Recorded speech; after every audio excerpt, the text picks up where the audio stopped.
Maoist నేత Gajarla Ravi alias Uday అంత్యక్రియలు ముగిశాయి. అభిమానులు మావోయిస్టు సానుభూతి పరులు గాజర్ల రవికి తుది వీడ్కోలు పలికారు. మధ్య స్థానిక ప్రజలు, కవులు, కళాకారులు, పలువురు ప్రజా ప్రతినిధులు హాజరై నివాళులర్పించారు. ప్రశ్నించడం, పోరాటం ద్వారానే సమస్యలు పరిష్కారమవుతాయన్నారు గాజర్ల సోదరుడు అశోక్ అలియాస్ ఐతు.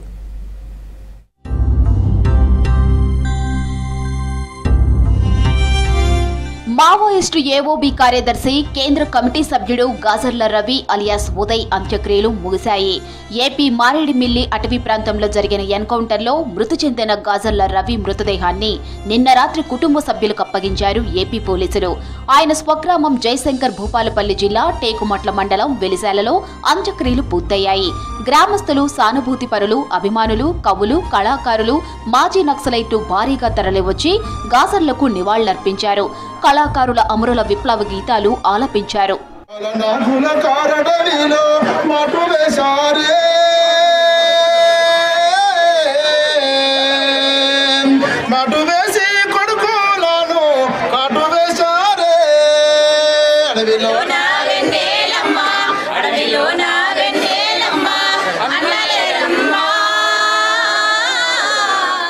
గాజర్ల రవి మృతదేహానికి నివాళులర్పించారు ఎమ్మెల్యే గండ్ర సత్యనారాయణ, ఎమ్మెల్సీ తీన్మార్ మల్లన్న, విమలక్క.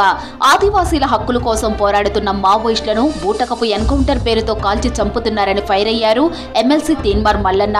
రాష్ట్ర ప్రభుత్వాలు మావోయిస్టులతో చర్చలు జరపాలని డిమాండ్ చేశారు ఎమ్మెల్సీ మల్లన్న.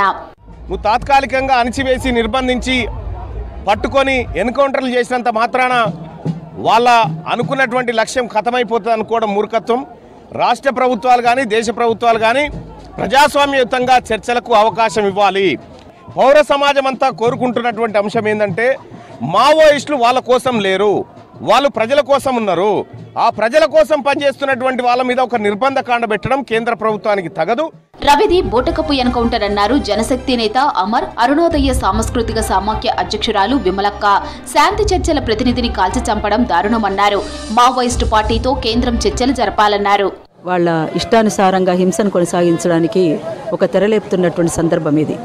ఈ దేశ సంపదని కొల్లగొట్టడానికి చేస్తున్నటువంటి దాంట్లో భాగంగానే కర్రెగుట్టలో జరిగినటువంటి సంఘటనలు 540 మంది కాదు, ఇప్పుడు 600 దాకా వచ్చింది. ఇంతమందిని పొట్టన పెట్టుకోవడానికి గల కారణం కేవలం ఈ దేశ సంపదను కార్పొరేట్ శక్తులకు, పెద్ద పెద్ద వాళ్ళుగా చలామణి అవుతున్నటువంటి అంబానీ, అదానీ లాంటి వాళ్లకు కట్టబెట్టడానికి చేస్తున్నటువంటి చర్య. గాజర్ల రవి అంతిమయాత్ర ఆయన నివాసం నుంచి శ్మశాన వాటిక వరకు సాగింది. ఊరి మధ్యలో కాసేపు అంతిమయాత్ర ఆపి గాజర్ల అశోక్ భావోద్వేగ ప్రసంగం చేశారు. తన సోదరుల త్యాగాలను గుర్తు చేశారు. తరువాత శ్మశాన వాటికలో గాజర్ల రవి చితికి ఆయన సోదరులు నిప్పంటించారు.